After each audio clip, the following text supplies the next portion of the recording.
Assalamualaikum warahmatullahi wabarakatuh. Salam sejahtera untuk kita semua. Shalom. Perkenalkan, saya Jumaila Hayato dengan NIM 2024-34001 dari kelas A. Di sini saya akan membahas tugas dari mata kuliah Pendidikan Kewarganegaraan yang berjudul Pancasila sebagai Paradigma Pembangunan Nasional. Yang pertama, pengertian paradigma pembangunan merupakan cara pandang, kerangka berpikir, dan arah yang dijadikan landasan dalam merencanakan, melaksanakan, dan mengevaluasi pembangunan. Yang kedua, pengertian Pancasila sebagai paradigma, yaitu Pancasila menjadi acuan utama agar pembangunan utama tidak hanya mengejar kemajuan materi, tetapi juga selaras dengan nilai luhur bangsa. Dan didasari hukum, yaitu pada pembukaan Undang-Undang Dasar Negara Republik Indonesia tahun 1945 alinea keempat dan Undang-Undang Nomor 17 tahun 2007 tentang Rencana Pembangunan Jangka Panjang Nasional. Selanjutnya, mengapa sih Pancasila dijadikan sebagai paradigma? Alasan yang pertama, karena merupakan identitas dan jati diri. Yang kedua, menjamin pembangunan yang berkeadilan dan berkeadaban. Yang ketiga, menghindari ketimpangan sosial dan budaya. Dan yang keempat, menjadi pemersatu dalam keberagaman suku, agama, dan budaya. Selanjutnya, penerapan berdasarkan setiap sila. Sila yang pertama, ketuhanan yang Maha Esa. Penerapannya yaitu pembangunan menghormati nilai agama dan moral, tidak merusak akhlak. Yang kedua, sila kemanusiaan yang adil dan beradab. Penerapannya melindungi hak manusia, tidak eksploitasi.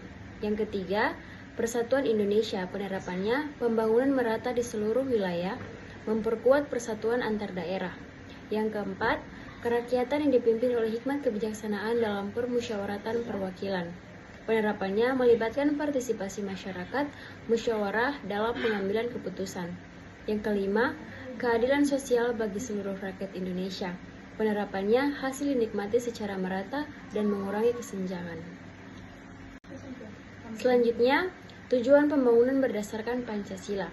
Yang pertama, untuk mewujudkan masyarakat yang adil dan makmur. Yang kedua, untuk meningkatkan kualitas hidup manusia seutuhnya. Yang ketiga, untuk memperkuat persatuan dan kesatuan bangsa. Yang keempat, untuk melestarikan lingkungan hidup dan budaya. Dan yang kelima, menjaga kedaulatan negara dan kemandirian bangsa. Pembangunan bukan hanya membangun gedung dan jalan, tetapi membangun manusia Indonesia seutuhnya.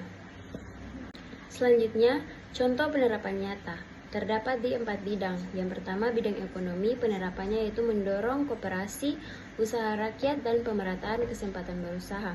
Yang kedua, pada bidang sosial. Penerapannya yaitu pada program bantuan sosial, pendidikan, dan kesehatan yang terjangkau untuk semua warga. Ketiga, bidang hukum. Penerapannya penegakan hukum yang adil tanpa pandang status. Dan yang keempat, yaitu bidang wilayah. Penerapannya pembangunan di daerah terpencil seperti Maluku dan Indonesia Timur agar tidak tertinggal.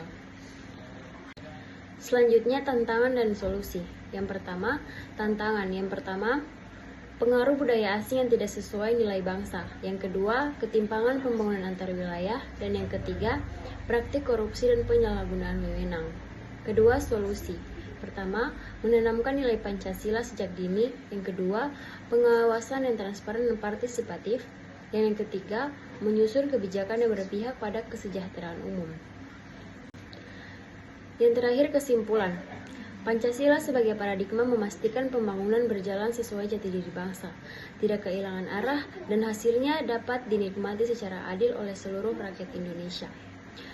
Ada juga pesan, yaitu sebagai warga negara, kita wajib mendukung dan mengawasi jalannya pembangunan agar tetap berlandasan pada nilai-nilai Pancasila. Mungkin itu saja materi yang dapat saya sampaikan. Kurang lebih saya mohon maaf. Wassalamualaikum warahmatullahi wabarakatuh.